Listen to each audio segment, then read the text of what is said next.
Hello everyone, আসসালামু আলাইকুম। আজ বাজার থেকে হঠাৎ করে নিয়ে এসেছে সুরমা মাছ। আমি মনে করলাম মাছগুলোকে ভাজি করে ফেলি, কিন্তু যেহেতু এগুলো সামুদ্রিক মাছ তাই আর প্রচণ্ড শীত পড়েছে, তাই মনে হলো মাছগুলোকে ঘরোয়া পদ্ধতিতে ঘরোয়াভাবে বারবিকিউ করে ফেলি। তার জন্য মাছগুলোকে কেটে সুন্দর করে ধুয়ে আমি লেবু দিয়ে মাছগুলো মাখিয়ে 1 ঘন্টা ম্যারিনেট করে রেখে দিচ্ছি। এরপর বারবিকিউ করার জন্য একটা মশলা পেস্ট তৈরি করে নিব। তার জন্য আমাকে নিতে হবে 1 টেবিল চামচ আদা বাটা, রসুন বাটা, জিরা বাটা, ধনিয়া গুঁড়া, মরিচ বাটা,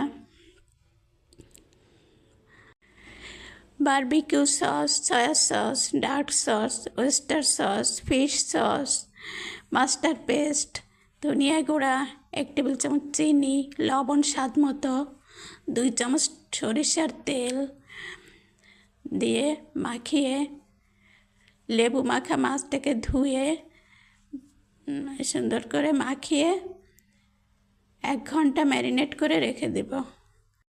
এখন একটি বেকিং ট্রেতে বাটার পেপার নিয়ে সর্ষের তেল ব্রাশ করে দিয়ে তাতে গোল করে টমেটো, গাজর, পেঁয়াজ গোল করে কেটে সুন্দর করে সাজিয়ে নিয়ে তার উপরে ম্যারিনেট করা মাছ একে একে দিয়ে দিতে হবে। দিয়ে তার উপরে পুনরায় টমেটো, পেঁয়াজ কাটা, গাজর কাটা দিয়ে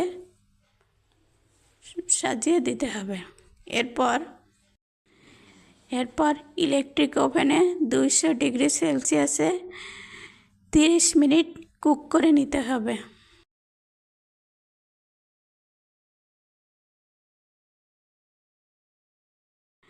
তিরিশ মিনিট শেষ। এরপর আমি বের করে নিয়ে দেখব কতটা পারফেক্টলি কুকড হয়েছে কিনা।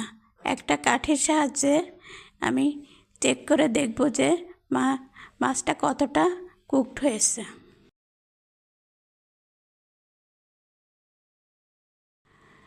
এখন আমি মাছগুলোকে উল্টে দিয়ে এরপর আবার 10 মিনিট কুক করে নিব।